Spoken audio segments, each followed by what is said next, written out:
Hello, Dr. Seagraves. Laura Wofford here.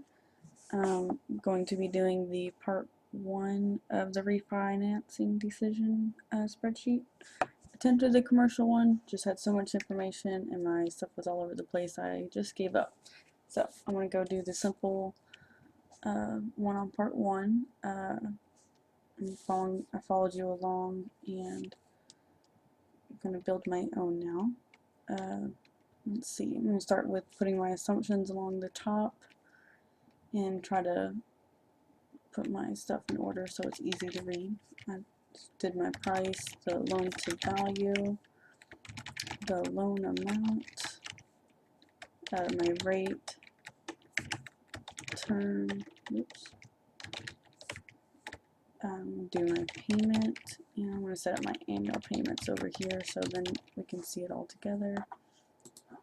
And let's see here, the price was a $300,000 house, I believe is what we're coming up with, and 90%, so I'm going to figure out my loan amount to be the 300,000 times 90%, which was $270,000, and the rate was at 6%, and the term was at 30 years. I'm going to figure out my payment using the payment function, and it was 6% on a 30-year note,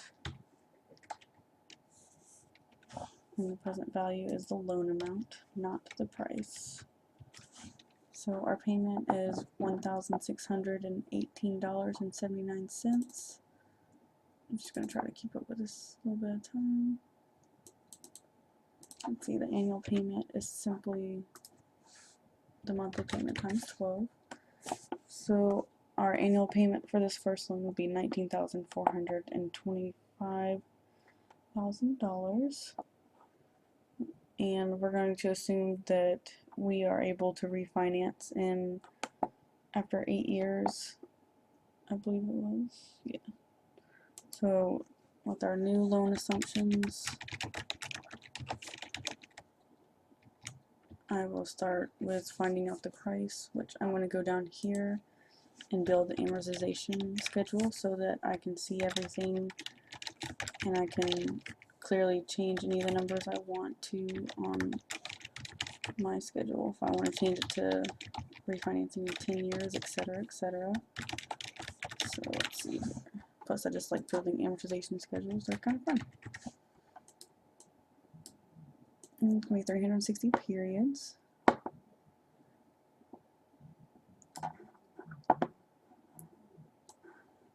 We're going to start it out at the beginning balance, which is going to be $270,000. I'm going to find the interest payment by using the iPayment formula, which we're going to use this rate, 6%, 30 years. Oops, what was period? Period 1 for 30 years, and the present value. And then we go back and make, go back and do absolutes, so that doesn't change. We don't want the rate to change. Period can change, that's fine.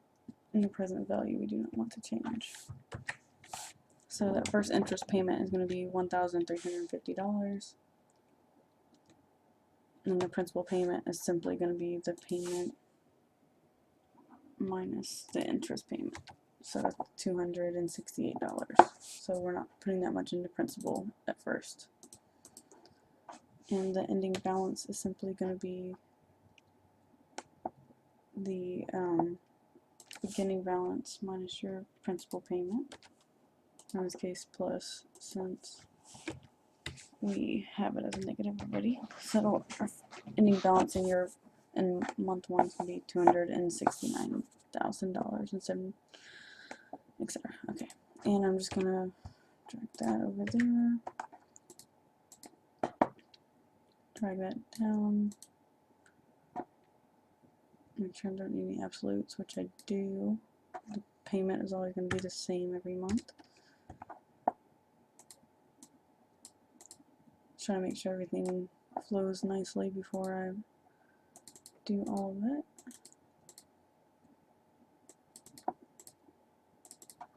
And if everything's right, it should end at 0, which it does. Perfect.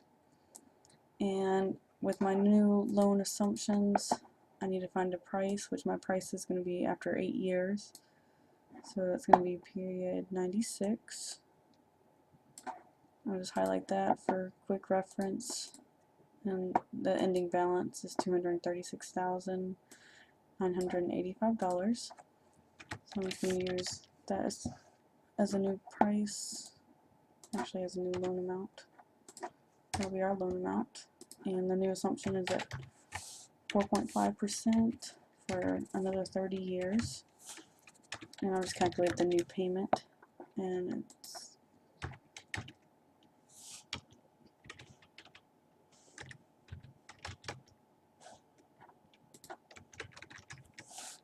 to me $1,200, which will already be saving quite a bit of money right there. And the annual payment is just 1,200 times 12, which 14,000. So right there, we're already saving almost probably about 5,000 a year. So automatically, I don't see that as too bad. And let's see, we need to calculate the cost for the new loan. So origination fee, some fixed fees, and anything else we might need to add. The origination fee is going to be 1%, and simply the loan amount times that 1%, so it's going to be $2,369, and then the fixed fee is $800. So our total refi fees are going to be just the sum of these two, which I could easily add more fees if I need to, maybe title fees, etc., which I shouldn't need a new one, but like I said, anything can be easily added. So the fees are going to be $3,169. So for a yearly saving of roughly $5,000, I see the refinance fees are fairly reasonable. Start off with fees for today.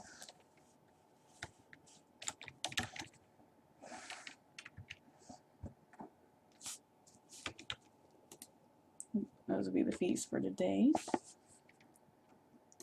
And then fees in year 1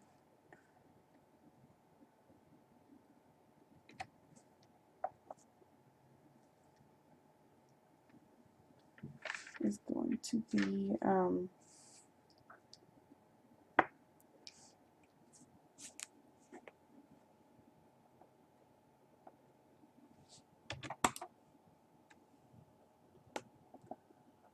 the new minus old annual payment. One was year 2, year 3,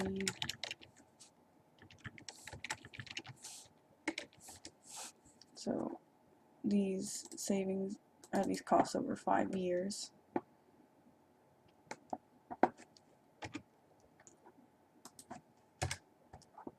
I'll just drag them over.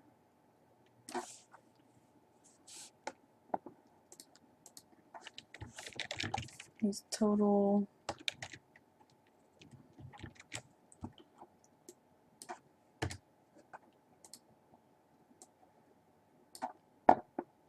which year 5 is actually, I need to go back and do a payoff comparison of what it would cost for these old and new loans.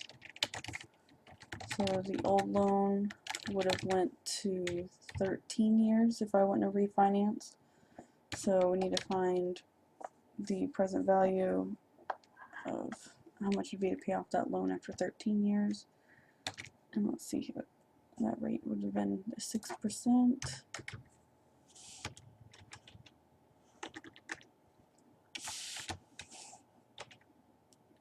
30 years minus the 13 years. Multiply that by 12, put it in the periods. And then the payment.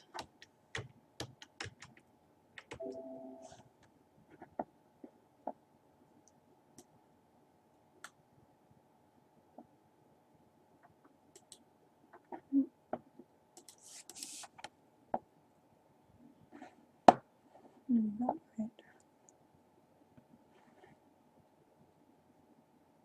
Oh. Oops. Wrong payment. $206,714 should be the payoff amount of the old loan after 13 years, which I could have figured out on the amortization schedule actually. And then the new one rate,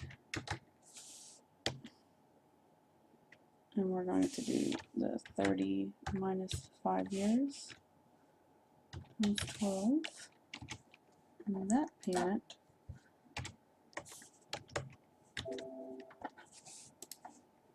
you put negative numbers. Okay.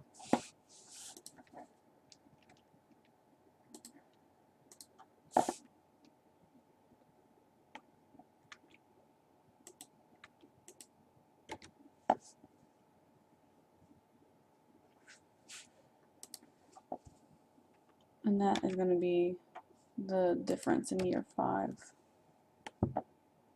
giving us a total difference of $4,299.76. But to find out if this is a good deal or not, you can't really say. I would think it would be not, but you want to do the net present value function because you want to figure out these present values of future cash flows, and then you will just subtract the initial cash flow. So using my net present value, and I want to put it somewhere where we'll be able to see it.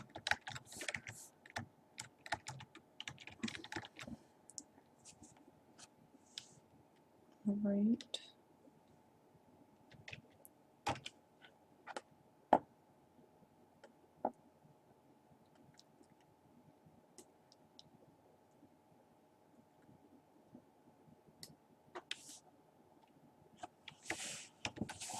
And since it's already a negative, we'll just add. That's not right. Alright, figure out what I did wrong, and let's see here. The net present value, I do not need to include them, so let's see. Aha, there we go. But our net present value is positive, and we'll make this appealing. And this is going to be the information that we are going to want to know. So I'll highlight that. And these are our cash flows, and let's put a border around that. Stuff that's going to be quick to get to.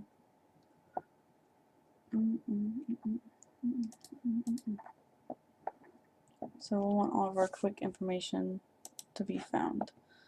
And the payoff is right there, the origination, but obviously since we have a positive net present value, we're going to want to accept this refinancing loan, and that's my refi schedule. Thank you.